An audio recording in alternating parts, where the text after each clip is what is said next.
the Mavs season. Clippers series.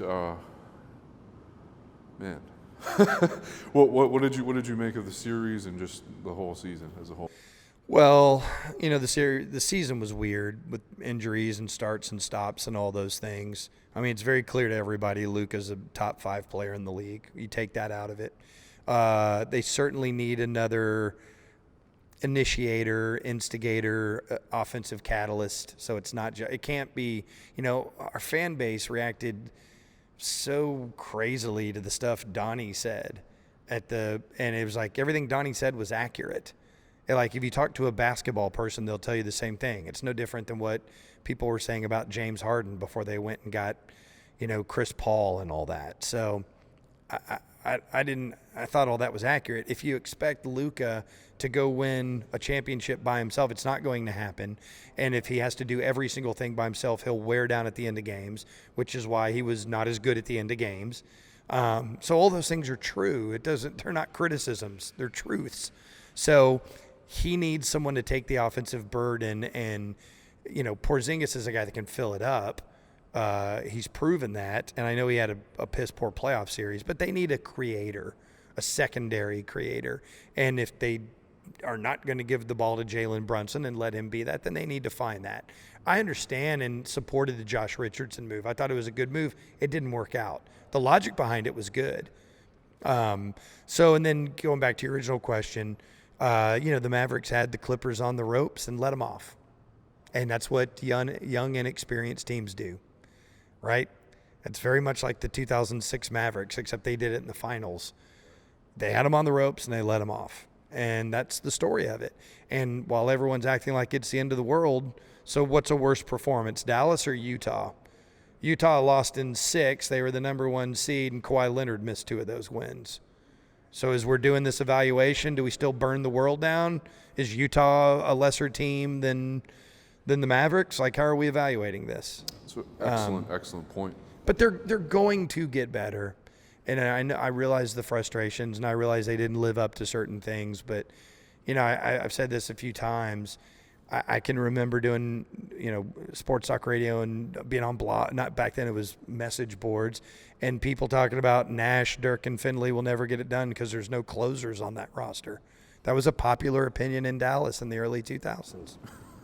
So, we're talking about very young NBA players.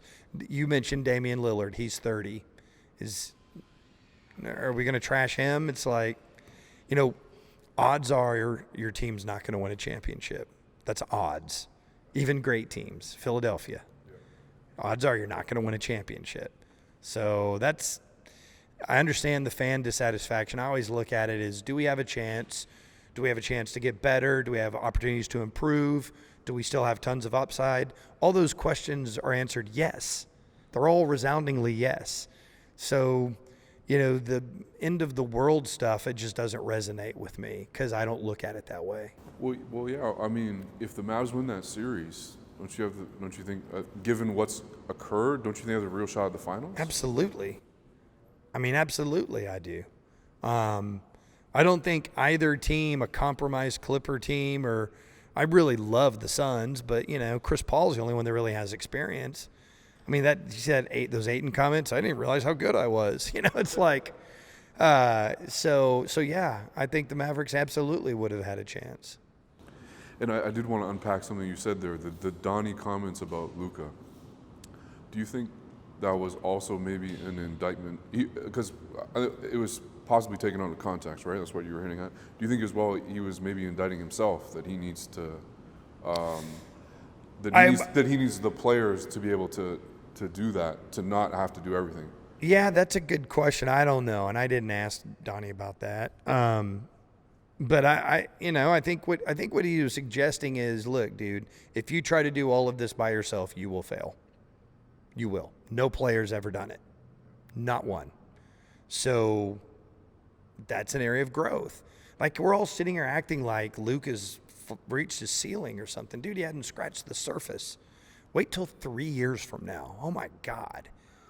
And so it's okay to push great players. It's okay to coach them. Like one thing Derek Harper said one time, he's like, you don't think Phil Jackson coached Michael Jordan?